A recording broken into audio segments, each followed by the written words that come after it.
लोक आस्था का महापर्व मानी जाने वाली छठ पूजा आज 18 नवंबर शुक्रवार को शुरू हो गया है। छठ का पर्व हर साल कार्तिक माह के शुक्ल पक्ष की षष्ठी तिथि को मनाया जाता है। इस दिन भगवान सूर्य और छठी माता की पूजा का विधान है।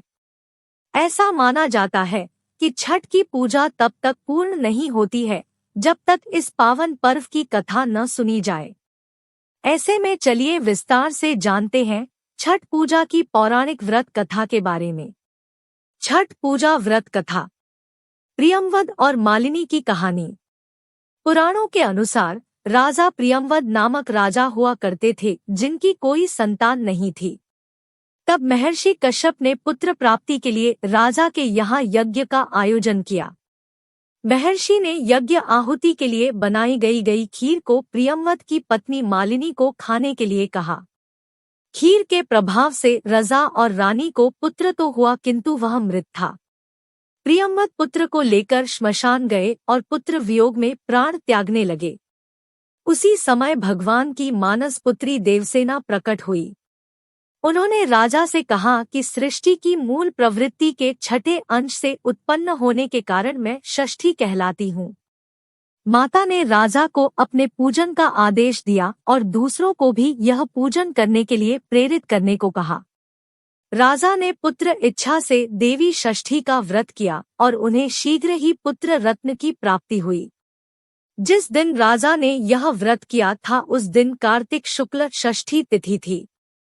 तभी से छठी मैया के पूजे जाने की परंपरा आरंभ हुई।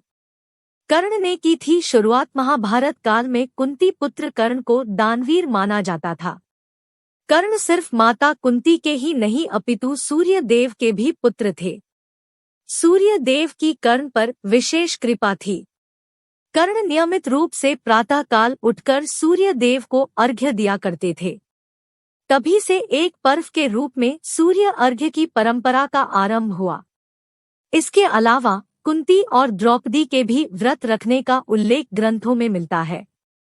ऐसा कहा जाता है कि द्रौपदी के छठ पूजा करने के बाद ही पांडवों को उनका हारा हुआ सारा राजपाट वापस मिल गया था।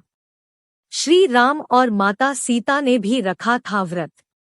रामायण में भी छठ पूजा का वर्णन मिलता है। दरअसल भगवान राम सूर्यवंशी कुल के राजा थे और उनके आराध्य एवं कुलदेवता सूर्य देव ही थे। इसी कारण से राम राज्य की स्थापना से पूर्व भगवान राम ने माता सीता के साथ कार्तिक शुक्ल षष्ठी के दिन छठ पर्व मनाते हुए भगवान सूर्य की पूजा विधि विधान से की थी। मार्कंडेय पुराण में भी है वर्णन। मार्कंडेय पुराण में इस बात का उल्लेख मिलता है कि छठी मैया प्रकृति की अधिष्ठात्री देवी है और इसके साथ ही भगवान सूर्य की बहन भी। छठी मैया को संतान सुख, संतान की दीर्घायु और सौभाग्य प्रदान करने वाली माता माना गया है। जब बच्चे के जन्म के छठे दिन उसका छठी पूजन होता है तब इन्हीं माता का स्मरण किया जाता है। इनकी कृपा से न सिर्फ संतान को हर तरह की सुख सुविधा प्राप्त होती है बल्कि उसके जीवन में आने वाले कष्टों का अपने आप ही निवारण हो जाता है। तो ये थी छठ पर्व की पावन कथा जिसे सुने बिना आपकी छठ पूजा अपूर्ण है। अगर आप भी मेरी तरह छठ मैया के सच्चे भक्त हैं तो चैनल को सब्सक्राइब करके कमेंट बॉक्स में जय छठ मैया जरूर लिखें तथा वीडियो को लाइक और शेयर भी करें।